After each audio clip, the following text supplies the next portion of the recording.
ప్రభునందు ప్రియమైన శ్రోతలకు వందనములు. ఈ పోడ్కాస్ట్ కార్యక్రమం నాకు స్వాగతం. మీ అందరి కొరకు ఈ కార్యక్రమమును ప్రసారం చేయుచున్నాం. విని దైవాశీస్సులు పొందుకోగలరు.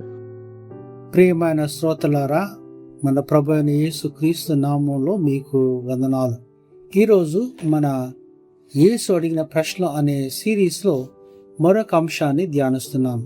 మన ధ్యాన వాక్యము యోహాను సువార్త 5వ అధ్యాయము 6వ వచనం. యేసు వాడు పడి ఉండుట చూచి వాడప్పటికే బహుకాలం ముందు ఆ స్థితిలో ఉన్నాడని ఎరిగి, స్వస్థత పడగోరుచున్నావా అని అడిగాను. Do you want to be healed? ఈరోజు మనకు ఈ ప్రశ్న ఒక రోగిని అడగటము అనవసరము అని అనిపిస్తుంది. కానీ యేసు సమాచారం కోసం అడగలేదు. అతని హృదయాన్ని తెలుసుకోవడానికి, అతని విశ్వాసాన్ని మేల్కొల్పటానికి ఈ ప్రశ్న అడిగాడు. ఈ ప్రశ్న ద్వారా మన జీవితాలకు సంబంధించిన 3 ముఖ్యమైన సత్యాలను నేర్చుకుందాం.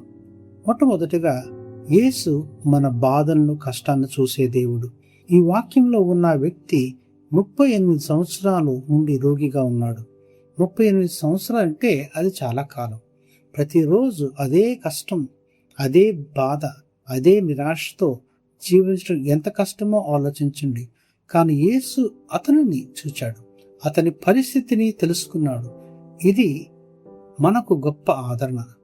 లోకము గమనించకపోయినా యేసు గమనిస్తున్నాడు. మన దేశంలో కూడా చాలా మంది అనేకమైన సమస్యలతో పోరాడుతున్నారు.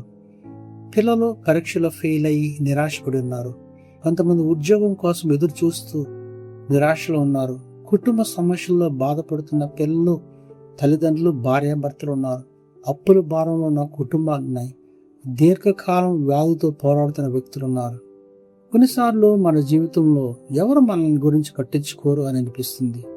కానీ యేసు నిన్ను చూస్తున్నాడు, నీ బాధను తెలుసుకున్నాడు. నీ యొక్క కన్నీళ్లు, నీ పోరాటం ఆయనకు బాగా తెలుసు. రెండవదిగా, యేసు మనల్ని మార్పు కోరుకోమని ఆహ్వానిస్తున్నారు.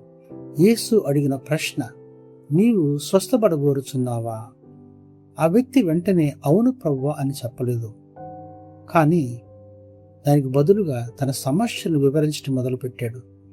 ఏమనంటే, అయ్యా, నీళ్లు కదిలించినప్పుడు నన్ను కోనేటిలోకి దింపువారు ఎవరు లేరు అని చెప్పాడు. అనేక సంవత్సరాలు అతను తన సమస్యపైనే దృష్టి పెట్టుకుని ఉన్నాడు. మనం కూడా చాలాసార్లు అలానే చేస్తుంటాం. మనం ఇలా అంటాం, నా కుటుంబమే నా సమస్య, నా యొక్క స్కూల్, కాలేజే నా సమస్య, నా పరిస్థితులే నా సమస్య, నా గత జీవితమే నా సమస్య. ఈ విషయాలు నిజంగా కష్టమైనవే.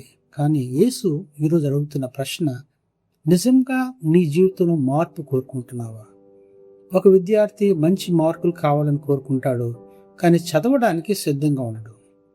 ఒక యువకుడు విజయం కోరుకుంటాడు, కానీ తన తప్పులు విడిచిపెట్టడానికి సిద్ధంగా ఉండడు. ఒక విశ్వాసి దేవుని కోరుకుంటాడు, కానీ దేవుని మాటలకు విధేయత చూపించడానికి సిద్ధంగా ఉండడు. యేసు మన యొక్క సాకుల్ని, మన ఎక్స్క్యూజెస్ని కాదు, మన విశ్వాసాన్ని కోరుకుంటున్నాడు. ఆనంద విశ్వాసాన్ని కోరుకుంటున్నాడు.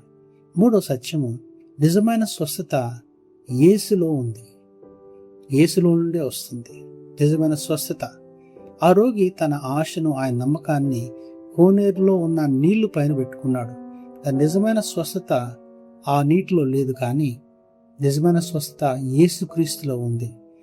ఇప్పుడు కూడా చాలా మంది వాళ్ళ యొక్క నమ్మకం, వాళ్ళ యొక్క విశ్వాసం డబ్బులో కావచ్చు, వాళ్ళ ఉద్యోగంలో కావచ్చు, సోషల్ మీడియా పాపులారిటీలో కావచ్చు, వాళ్ళ యొక్క చదువులో కావచ్చు, లోకంలో విజయాల్లో కావచ్చు, వాటి మీద, ఈ లోక వాటి మీద ఆ యొక్క విశ్వాసాన్ని పెట్టుకుంటున్నారు. కానీ ఇవన్నీ మన హృదయ అవసరాలని తీర్చలేవు. యేసు మాత్రమే మన పాపాలను క్షమించి మన జీవితాలను మార్చి నిత్య జీవితాన్ని ఇవ్వగలరు. శారీరక స్వస్థత కన్నా గొప్ప అద్భుతం ఏంటంటే యేసుని వ్యక్తిగతంగా తెలుసుకోవటం, ఆయనతో సంబంధం కలిగి ఉండటం. ఈరోజు మీరు ఎవరన్నా భయంతో, ఒంటరితనంతో, నిరాశతో లేదా అపజయంతో పోరాడుతున్నారా? గుర్తుంచుకోండి, యేసు నిన్ను చూస్తున్నాడు. యేసుకు నీ పరిస్థితి బాగా తెలుసు. మరియు ఈరోజు ఆయన నిన్ను అడుగుతున్నాడు, నీవు స్వస్థపడి కోరుచున్నావు? Do you want to be healed? Do you want a change in your life? నీ హృదయం మారాలని కోరుకుంటున్నావా? యేసు నిన్ను నడిపించాలని కోరుకుంటున్నావా? నీ జీవితంలో ఆయన చిత్తాన్ని జరిగించాలని కోరుకుంటున్నావా? అయితే ఇప్పుడే విశ్వాసంతో ఆయన దగ్గరకు రా. నీ సమస్యలపై కాకుండా యేసు పైన నీ దృష్టి ఉంచు. ఆయనకు అసాధ్యమైనది ఏదీ లేదు. యోహాను సువార్త 5వ అధ్యాయం 6వ వచనం యేసు అడిగిన ఈ ప్రశ్న ఈ రోజు కూడా మన జీవితాల్లో ప్రతిధ్వనిస్తుంది. నీవు స్వస్థపడ కోరుచున్నావు. Do you want to be healed? ఈరోజు నీ జీవితంలో ఏ భారం ఉన్నా యేసు దగ్గరకు రా. బెతెస్దా దగ్గర ఉన్న ఆ రోగిని గమనించిన అదే యేసు ఈరోజు నిన్ను కూడా గమనిస్తున్నాడు. ఆయన పిలుపుకి విశ్వాసంతో సమాధానం ఇవ్వడం నీ బాధ్యత. దేవుడు మిమ్మల్ని దీవించును గాక. ఆమేన్. ప్రార్థన చేసుకుందాం. ప్రేమగలిగిన తండ్రి, మా బాధలను చూసి మా అవసరాన్ని తెలుసుకున్నందుకు నీకు వందనము. మా సాకును విడిచిపెట్టి నీ యందు విశ్వాసంతో నీ ఎదుకు రావడానికి సహాయం దయచేయండి. మా హృదయాలను స్వస్థపరచు, మా విశ్వాసాన్ని బలపరచు. ప్రతిరోజు నేను అనుసరించి నీ కృపను మాకు అనుగ్రహించు. యేసు నామములో అడుగుతున్నాము. ఆమేన్. ఈ కార్యక్రమమును గూర్చి మీ సలహాలు మరియు మీ ప్రార్థనా అవసరతల కొరకు మమ్మను సంప్రదించవలసిన మా ఫోన్ నంబర్ 944585085039 మరియు ఈమెయిల్ ఐడి info@fibaonline.org. మా ఫోన్ నంబర్ మరొకసారి 9480585039.